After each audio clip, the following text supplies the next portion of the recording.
Alors, si tu me permets, je vais te raconter l'histoire de mon premier confinement. On était à Athènes, tout commençait à fermer. L'Europe allait fermer. Et nous, on devait aller en Thaïlande.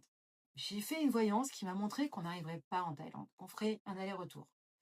Dans mon émotionnel, anxiogène, qui est transgénérationnel et historique, il m'a fait dire qu'il fallait quitter l'Europe très vite. J'ai pris les billets le soir même pour le lendemain matin, en me disant, d'ici là, la voyance, elle aura tort, tu vois, elle ne pourra pas avoir raison. L'Europe ne peut pas fermer en une soirée.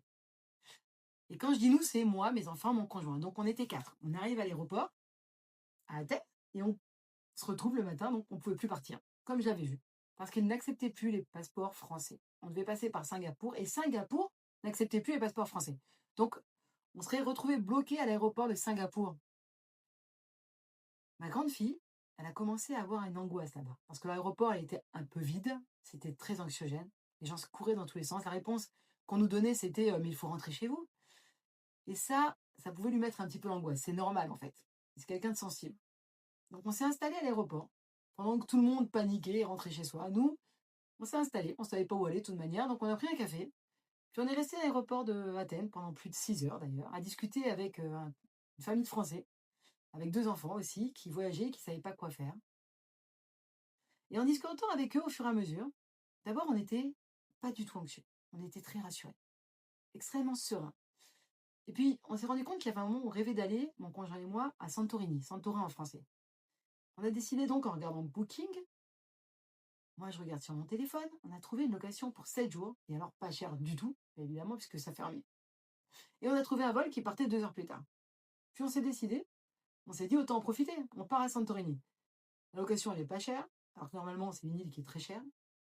On a pris l'avion avec les enfants. On est arrivé à l'aéroport de Santorini. Tout était fermé, il n'y avait que nous dans l'aéroport. Et un seul stand de location de voiture ouvert. La dame de la location de voiture, elle m'a regardé d'un air. Elle est un peu folle, celle-là. Et elle me dit mais vous savez ce qui se passe en ce moment? D'un air, tu es une extraterrestre. Moi, je lui ai répondu oui. Et puis elle me dit mais tu sais qu'à partir de. Tout est en anglais, donc vous savez qu'à partir de samedi, on n'a plus le droit de louer sur l'île? Je lui dis bah oui, ma location, elle est jusqu'à dimanche. Donc nous, on est bon.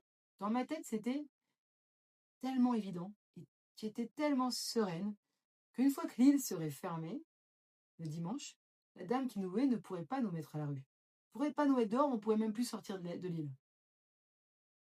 C'était vraiment la chose à faire d'une façon tellement évidente pour moi. Et on a passé 4 mois féeriques dans une île déserte magnifique. Si vous avez déjà été à Santorin, l'île, elle est mais féerique. Et d'habitude, il y a 2 millions de touristes. Donc les gens, ils n'arrivent même pas à marcher dans la rue tellement il y a de monde. Et là, on s'est retrouvés dans une île avec 13 000 autochtones et nous.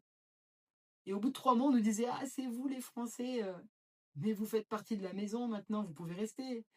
On était adoptés. On a passé 4 mois extraordinaires. Location de voiture, on a fini par la payer 15 euros la semaine. C'est-à-dire, toutes les semaines, j'ai appelé pour ajouter une semaine. À la fin, on était à 15 euros la semaine. Et au bout de 2 mois, la dame qui nous louait, elle voulait plus nous louer parce qu'elle a eu peur. Elle n'avait pas le droit de louer. Et on a trouvé un monsieur qui avait un hôtel qui était vide puisqu'il n'avait pas le droit de le louer et qui en avait marre parce que même s'il était vide, il devait payer ses charges, lui. Donc il a ouvert l'hôtel que pour nous.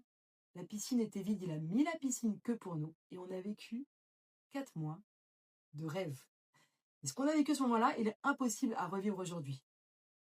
Parce que maintenant, ce serait quelque chose qui serait impossible. Si on y retourne, il y aurait des milliers de touristes. Ce serait bondé.